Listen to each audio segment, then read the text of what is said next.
আল্লাহ তাআলা বলেন আমি ধরি জালেমদের। সুতরাং আগস্টের 5 তারিখে যে জালেমদের বিদায় হয়েছে এটা কিন্তু ছাত্র জনতা শুধু না, এটা আল্লাহর কুদরতি ভাবে। আল্লাহ বলেন আমি ধরেছি তাদেরকে বাগতাতান, হঠাৎ করে। দুপুরের খাবার খাওয়ারও সময় দেয়নি, এমনকি মাত্র 5 মিনিট সময় চেয়েছিল যে জনগণের জন্য আমি কিছু লিখতে চাই, বলে না তাও হবে না। ফাইদা হুম মোবাইলিসুন, আল্লাহ বলেন আমি তাদেরকে হতাশ করে দিয়েছি। তাদের চেহারার ভেতরে হতাশা।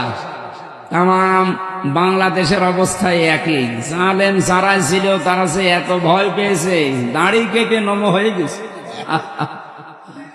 শয়তান পর্যন্ত মনে হয় ওরে ওই দিন দেখে আশ্চর্য হয়েছে, আল্লাহ তুমি আমারে শয়তান বানিয়েছো, এটা তো আমার থেকে বড় শয়তান। এই জন্য আগস্টের 5 তারিখে যে ঘটনা ঘটেছে এটা আল্লাহর পক্ষ থেকে। পৃথিবীর ইতিহাস এইটাই বলে, কোন স্বৈরাচার বিদায় নেওয়ার পরে পুনরায় আবার ফিরে এসেছে, এটা পৃথিবীর ইতিহাসে নেই। সুতরাং যারা গেছে ওটা পাস্ট টু পাস্ট, ওটা আর হবে না। যারা আশায় বুক বেঁধে আছেন, এই আশা আপনাদের গড়ে বালি হয়ে যাবে। এই জন্যে আশা করছে আপনারা ফিরে আসবেন। যেহেতু নিষিদ্ধ হয়ে গেছে, ওনাদের মিছিল মিটিং রাজনৈতিক কর্মকাণ্ড সব বাদ। কোন জায়গায় পেলেই কিন্তু 6 মাস থেকে 6 বছর জেল।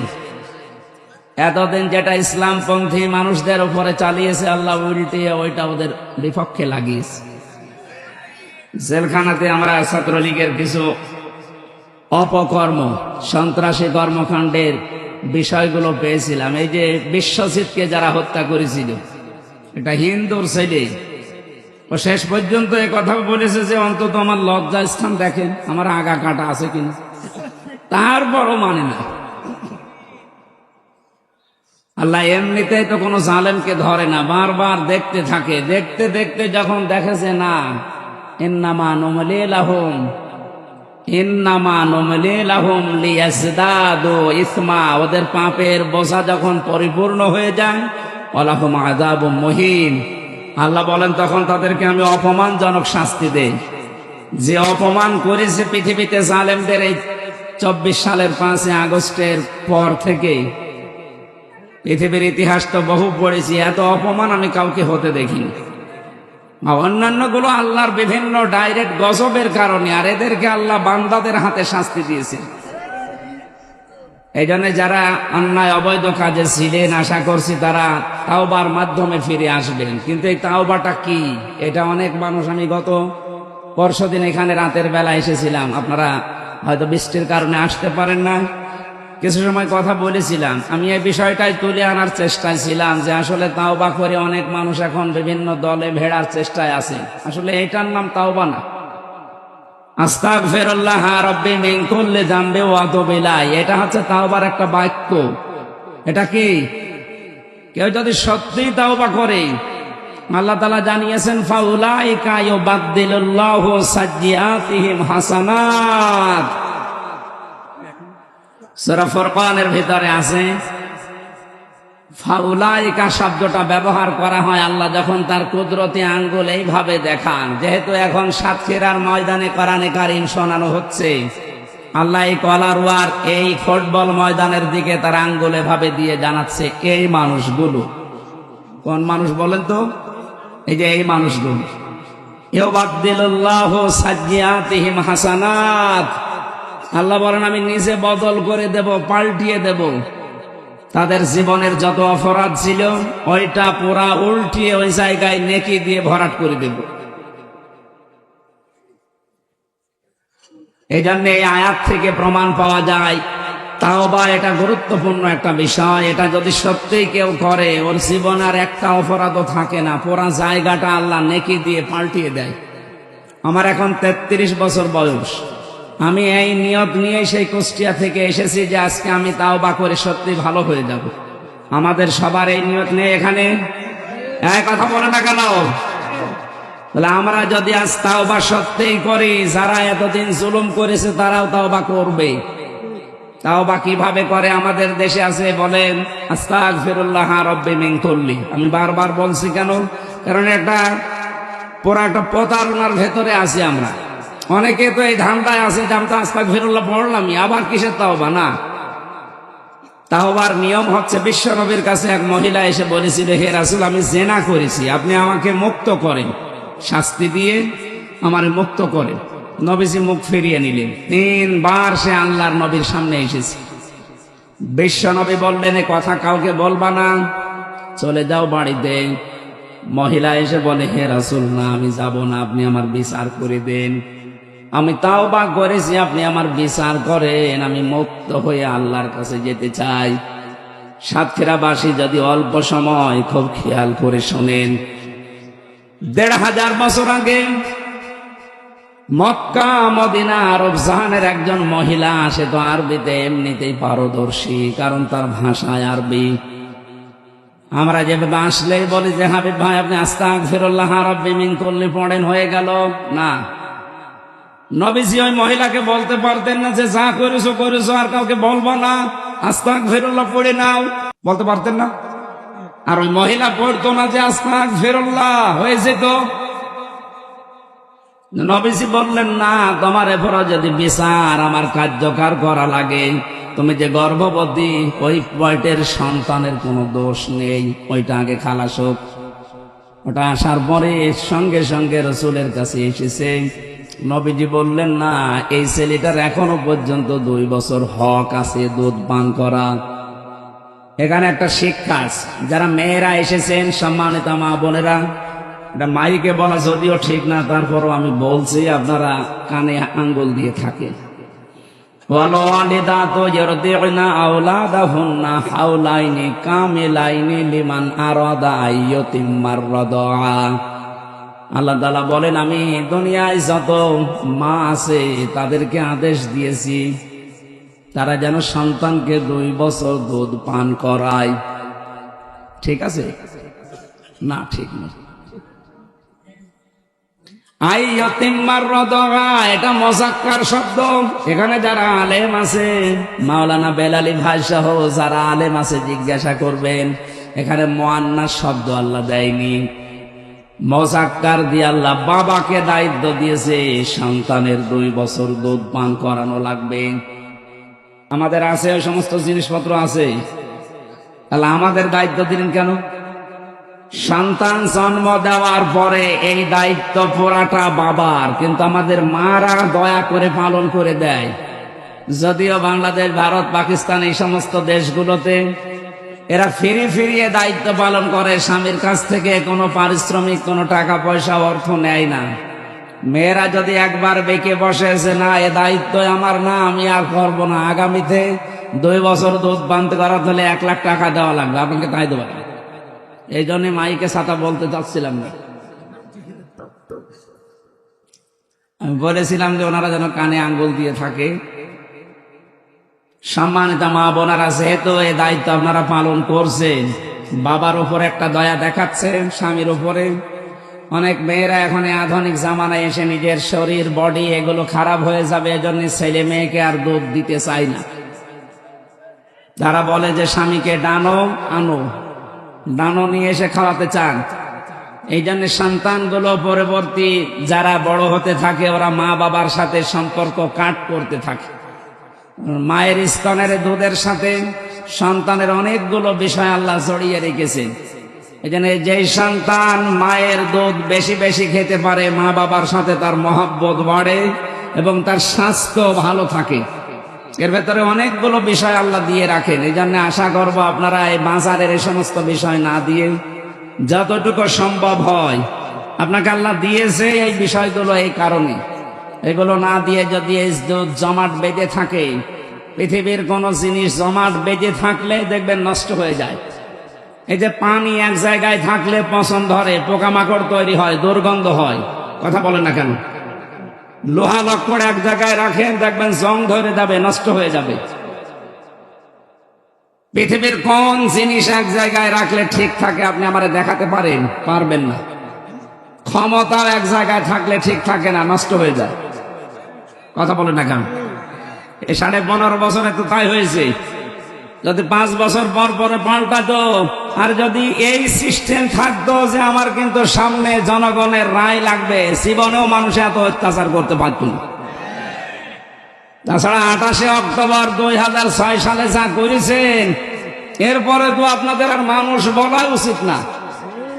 আমি সিরাজগঞ্জ থেকে 7 সালে একবার আসছিলাম, বাসের পেছনে বসে আছি ড্রাইভারে, রাস্তার মাঝখানে একটা কুকুর পড়ে আছে, উনি ড্রাইভার একেবারে রাস্তার মাঝখান দিয়ে না দিয়ে বাম দিয়ে চালিয়ে দিল, গাড়ি একেবারে ঝাঁকি দিয়ে উঠেছে। ডাক দিয়ে বললাম, ভাই আপনি এমন করলেন, এখনই তো অ্যাক্সিডেন্ট হয়ে যেত। আমার বলছে, আপনি দেখেন না একটা কুকুর পড়ে আছে, মরা কুকুর, আমি আবার ডবল করে চাকা দেবো, আমার বিবেক নেই? আমি বললাম, ও তো মরেই গেছে, ওরে আবার মারলে কি আর না মারলে কি, ওটের পাবে? ড্রাইভার আমার দিকে ঘুরে বলছে, হুজুর আপনি কি আসলে হুজুর? আপনি কেমন হুজুর? আপনি দেখেন যে একটা মরা কুকুর পড়ে আছে, আমি ডবল করে মারবো, আমার বিবেক নেই? আমি এই কথা শোনার জন্য ছিলাম। একটা মরা জিনিস আপনি ডবল করে মারতে পারেন না, আপনার বিবেকে বাধা দেয়।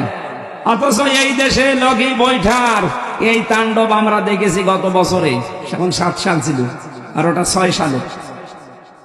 আমি ওই ড্রাইভারকে, একটা হিন্দু ড্রাইভার সুব্রত কুমার, ওরে বললাম, আপনি কোন ধর্মের? আমি জানতাম না, নাম জিজ্ঞাসা করে পরে জানলাম যে আপনি অন্য ধর্মে। আপনার ইমেল নেই কিন্তু বিবেক আছে, মরা জিনিস আপনি ডবল করে মারতে পারলেন না। অথচ এই দেশে আশরাফুল মাখলুকাত মানুষ পিটিয়ে মারার পরে তাদের লাশের উপরে ড্যান্স দিয়েছে এই দেশের কিছু মানুষ। আর এইটার হুকুমদাতা যিনি, যার ইশারায় এগুলো হয়েছিল, সারা দেশ থেকে লবিকে বইটার নাম নিয়ে যারা এসেছিল তার হুকুমে, আমার মনে হয় এই অপরাধ সব তার ঘাড়ে পড়ার কথা। তো এই অপরাধের জন্য তাকেও তো মেরে ফেলার দরকার ছিল সূরা বাকারার আয়াত অনুযায়ী। যে কাউকে মারবে তার নির্দেশে হোক, তার ইশারায় হোক, তাকেও মেরে ফেলা লাগবে, এটা নির্দেশ। এই হিসাবে তাকে যদি মেরেও ফেলতেন গোনা হতো না। অথচ তাকে মারার এই মিথ্যা অপবাদ দিয়ে মানুষটাকে আপনি 4 বছর জেলে রেখে দিলেন, 70 বছর জেল দিস, 70 বছর বাঁচবে। জেল কাটাতে যে দেখেছি এরকম কিছু আজব মামলা আছে। এই যে শাহজাহান সাল্লাদকে জিজ্ঞাসা করছে, ভাই আপনার জেল কত? বছর 160 বছর। আপনার তো আরেকবার জন্ম নেওয়া লাগবে। মকিম গাছেরে বলেছিলাম যে আপনি কত বছর? যে আমার 140 বছর। বলে তো 140 বছর এদেশে কেউ বাঁচে? কি নিয়ম কানুন তৈরি করে দিয়েছে আল্লাহ জানে। আমার প্রশ্ন হচ্ছে, নির্বাচিত করা হয় কিসের মাধ্যমে মানুষকে? নির্বাচনের। বলেন তো কিসের মাধ্যমে? নির্বাচনের মাধ্যমে আল্লাহ নির্বাচিত করেন। লক্ষ লক্ষ নবীদের উম্মত ছিল, তাদের ভেতর থেকে আল্লাহ আমাদেরকে নির্বাচনের মাধ্যমে নির্বাচিত করে উম্মতি মুহাম্মদী বানিয়েছে। অথচ 15.5 বছর এই সিস্টেমটাই যিনি পালিয়েছে তিনি একেবারে নষ্ট করে ফেলে দিয়েছে। নির্বাচন ব্যবস্থাটাই ছিল না, তে নির্বাচিত হবেন কি করে? এজন্য যারা ছিল অধিকাংশগুলোই নির্বাচন ছাড়া বিনা ভোটের এমপি। গতকালকে আপনারা দেখছেন দিল্লি থেকে কিছু উল্টাপাল্টা কথা আসতেছে। ফরহাদ মজহারের আজকে একটা আর্টিকেল বের হয়েছে। গোপন কিছু কথা বলা ঠিক না আসলে মাইকে, তারপরও বলছি। যিনি পালিয়ে গেছেন, পালিয়ে যাওয়ার মানুষের পদত্যাগ পত্র জমা দেওয়া লাগে, পৃথিবীর ইতিহাসে আমি পাইনি। তাহলে লক্ষণ সেনের পদত্যাগ পত্র দেখান আপনি। কথা বলেন না কেন? 850 বছর আগে সে পালিয়েছে, তার পদত্যাগ পত্র যদি না লাগে, যে পালিয়ে গেল তারটা লাগবে কোন কারণে? আর এই ধোয়া তুলে এখন একটা নতুন ষড়যন্ত্র চলছে। সামনে যেহেতু ট্রাম্প মুসলমানদের আর এক শত্রু, এই শয়তানের সাথে আবার ওনাদের লাইন আছে ভালো, চেষ্টা চালাচ্ছে সামনে যদি ওই ট্রাম্প এই শয়তানের দোসর যদি আসতে পারে, এরা একটা ভুয়া নিউজ তুলবে যে আমরা পালাইনি, জোর করে আমারে পালিয়েছি। যেহেতু আন্তর্জাতিক একটা বিষয় আছে, আমরা এদেশের জনগণ যদি সঠিক এখন যা আছি এইভাবে থাকতে পারি, কোন ষড়যন্ত্র এদেশে কাজে লাগবে না ইনশাআল্লাহ। এই জন্য আমরা চাচ্ছি খুব তাড়াতাড়ি যারা আছেন সম্মানজনক একটা সময় নিয়ে খুব তাড়াতাড়ি নির্বাচনের মাধ্যমে নির্বাচিত সরকারের হাতে এই দেশটা দিয়ে দিন। না তো আপনারা পারবেন না, ষড়যন্ত্র করে উল্টিয়ে দেবে। খুব তাড়াতাড়ি চাচ্ছি, কারণ নির্বাচনের মাধ্যমে আল্লাহ নির্বাচিত করেন। সূরা হজের ৭৮ নম্বর আয়াত। এই আয়াতকে আমি বানিয়েছি। হুয়া জিতাবাকুম, আল্লাহ বলেন আমি নির্বাচিত করি। সুতরাং আজকে যাদেরকে আল্লাহ বাছাই করে এই গরমের ভেতরে এখানে এনেছেন, আপনারা যে যা দিয়েছেন আলহামদুলিল্লাহ, আরো যাদের সমর্থ আছে ওনাদের কমিটির কাছে জমা দিয়ে দিন। আমরা কথা বলছিলাম আল্লাহ রাব্বুল আলামিনের আয়াত দিয়ে, তেলাওয়াতকৃত আয়াতের ভেতরে আমরা একটু প্রবেশ করছি। তাফসীরুল কোরআন মাহফিল লিখে দিয়েছেন। ওই দিন পরিবেশ থাকলে আমরা ১-১.৫ ঘন্টা কথা বললে শেষ হয়ে যেত। মহিলা এসেছিল নবীজির কাছে, বলছিলাম বিশ্বনবী তার শাস্তি কার্যকর করলেন। এক সাহাবীর রক্ত লেগেছিল হযরতে খালিদ ইবনে ওয়ালিদ রাদিয়াল্লাহু তাআলা আনহু। তিনি ভৎসনা দিলেন মহিলাকে। বিশ্বনবীর কানে যাওয়ার পরে বললেন, খালিদ থামো, এই মেয়েটার যে অনুশোচনা, এই যে অনুতপ্ত হয়েছে, আর যে শাস্তিটা দুনিয়ায় সে পেয়ে গেল, এর তাওবা আল্লাহ এমন ভাবে কবুল করেছেন, যদি কোনো জালেম এইভাবে তাওবা করে আল্লাহ তাকে মাফ করে দেবে। নবীজির এই হাদিস থেকে আমরা যে শিক্ষাটা নিতে পারি, 15.5 বছর যারা জুলুম করেছেন, যারা মানুষকে গুম খুম আয়না ঘরের সাথে জড়িত যারা, এরা যদি শুধু আস্তাগফিরুল্লাহ পড়েন আপনার গুনাহ মাফ হবে না। আপনাকে অপরাধের জন্য দুনিয়ায় শাস্তি পাওয়া লাগবে, এরপরে আস্তাগফিরুল্লাহ পড়লে মাফ হবে। আমি আশা করি আপনি কথা বুঝেছেন। সুতরাং আপনাদেরকে আমরা পবিত্র করে দলে নিয়ে আসতে চাই, এই দুনিয়ায় বসবাস করার যোগ্যতা এবং সম্মানজনক জায়গা দিতে চাই আপনার শাস্তি হওয়ার পর। এই কথা বলে না কেন? 8 বছর 10 বছর 14 বছর যাদেরকে আয়না ঘরে রেখে দিয়েছিলেন, 3 বছর 4 বছর 10 বছর 15 বছর পর্যন্ত যারা বিনা কারণে জেলের ভেতরে আছে, আপনাদেরকে এই শাস্তি এইভাবে পাওয়া লাগবে। আপনি হয় 8 বছর আয়না ঘরে থাকবেন, নাই 3 বছর জেলে থাকবেন। 8 আর 3 কত হয় বলেন বলেন?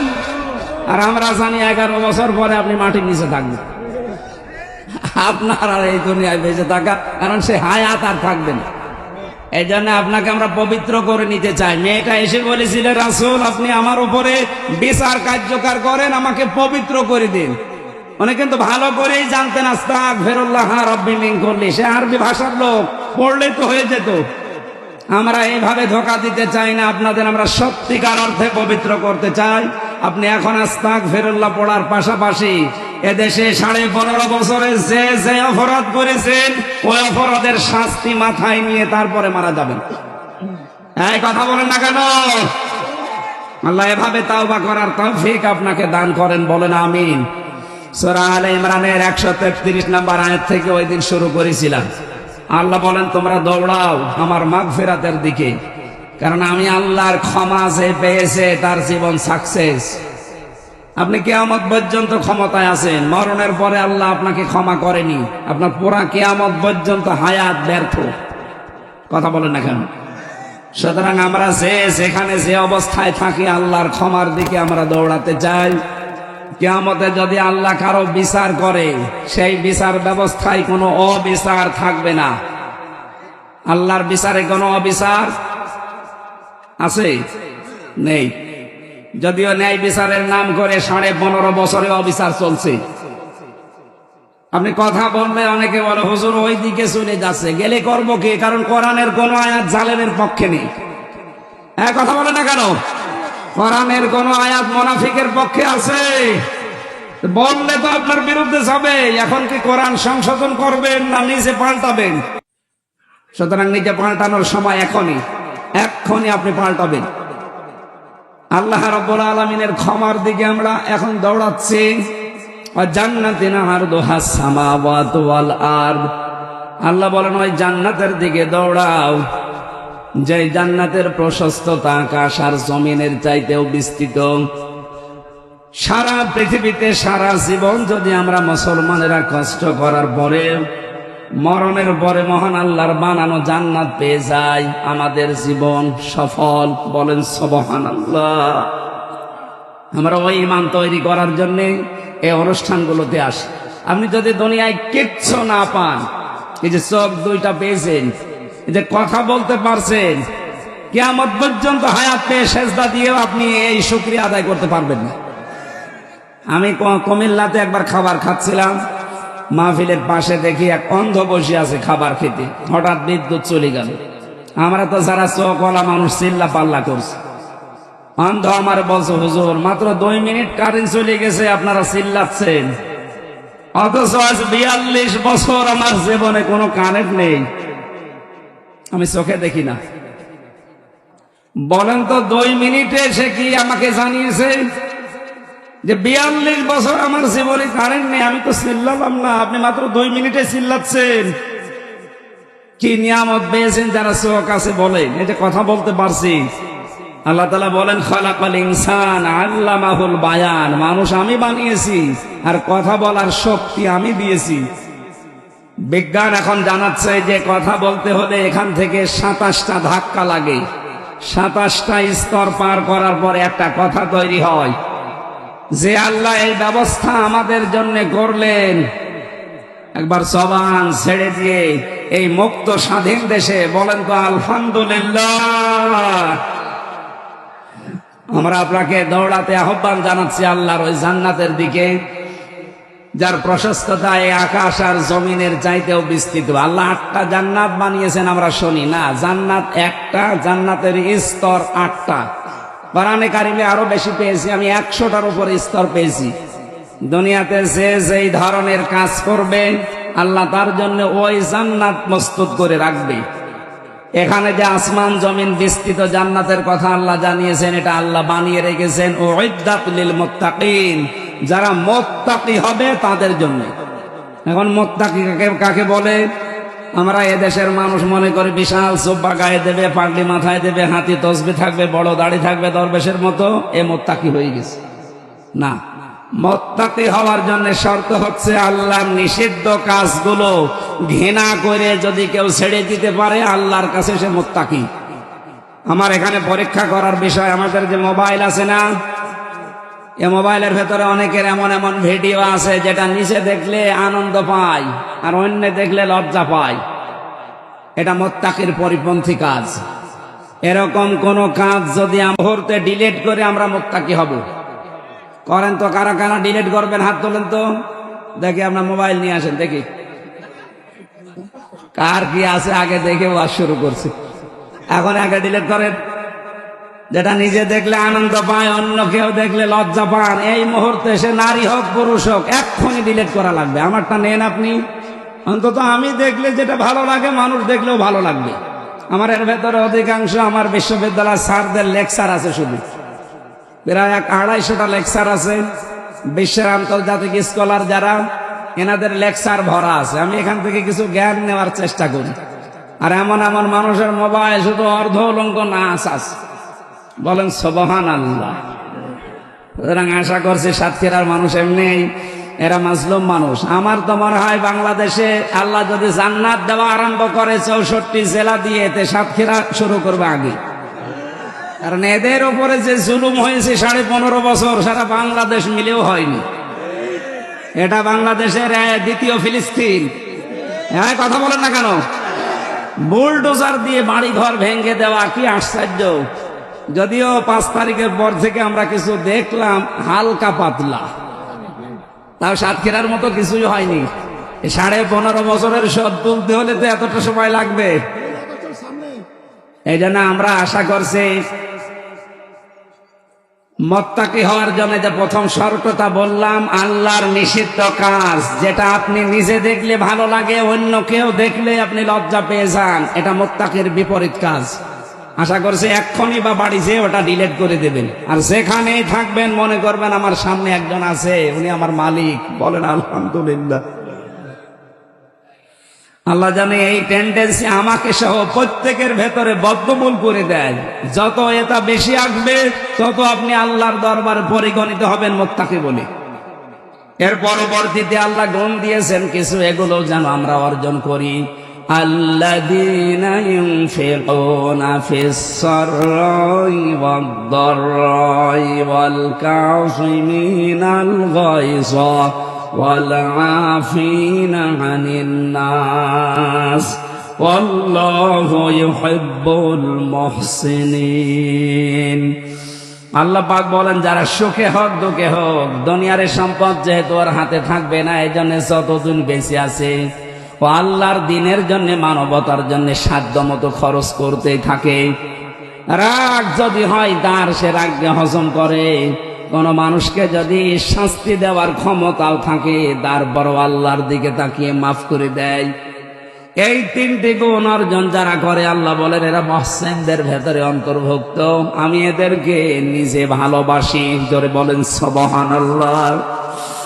والذين إذا فعلوا فاحشة أو ظلموا أنفسهم ذكروا الله فاستغفروا لذنوبهم ومن يغفر الذنوب إلا الله ولم يصروا على ما فعلوا وهم يعلمون।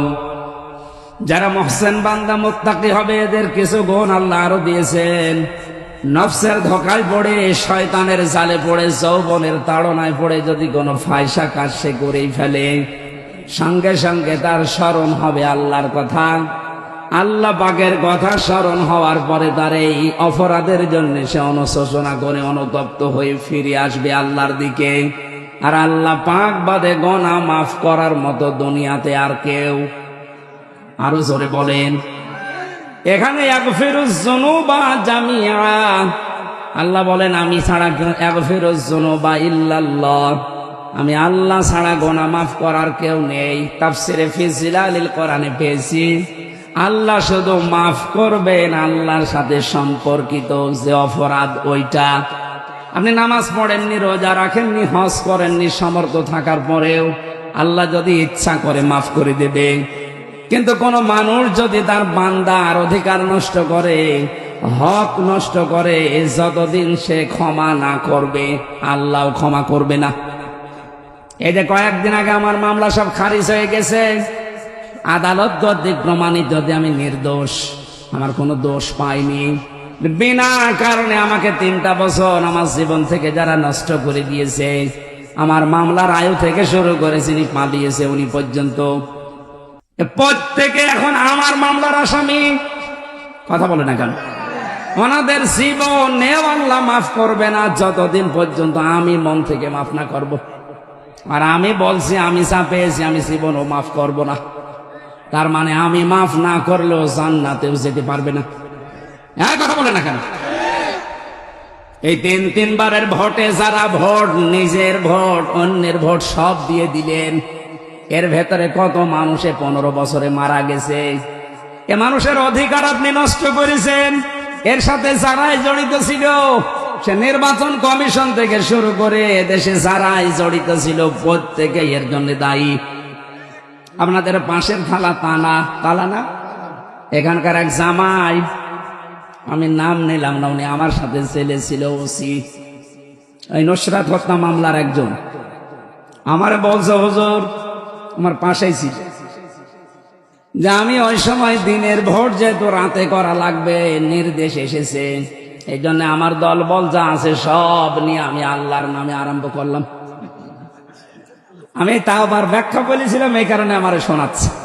ফজর পর্যন্ত কাজ করলাম, বাক্স জমা দিয়ে দিলাম, এবার গোসল করে ওযু করে নামাজে দাঁড়ালাম যে আল্লাহ আমি যাই করেছি তুমি আমারে মাফ করে দাও।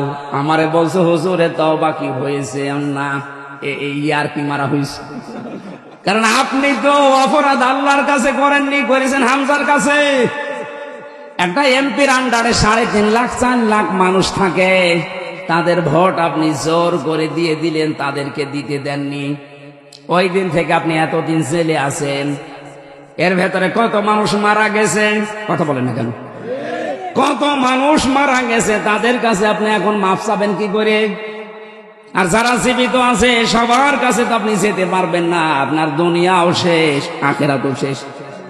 সুতরাং এইরকম কোন কাজ যেন আমরা না করি যে দুনিয়াও শেষ হয়ে যাচ্ছে, আখিরাতও শেষ। ওয়ালাম ইউসিররু আলা মা ফাআলু ওয়া হুম ইয়ালামুন, তারা হঠকারিতা করে না। একবার যদি কোনো কাজ করে ও জীবনের মতো ফিরে আসবে আর ওই কাজে সে রিপিট করবে না। আল্লাহ এই মুত্তাকিদের যে গুণাগুণগুলো দিচ্ছিলেন, আমি সহ যারা আসলাম প্রত্যেকেই যেন জীবনে বাস্তবে সামনে দেখাতে পারি। বলেন আমিন। আপনাদের রাতের বেলা অনুষ্ঠান আছেন আজকে, আন্তর্জাতিক মানের কারীরা আসবে। আমার মনে হয় আমার যে শরীরের অবস্থা, যত চারনি আজকে, কালকে এমনিতেই 3টা ছিল, আজকেও 3টা। আমি এই প্রচন্ড গরমে আর পারছি না, আমি অপারগ মাপ চাচ্ছি। আগামী বছর যদি সময় পাই রাতের বেলা এসার পর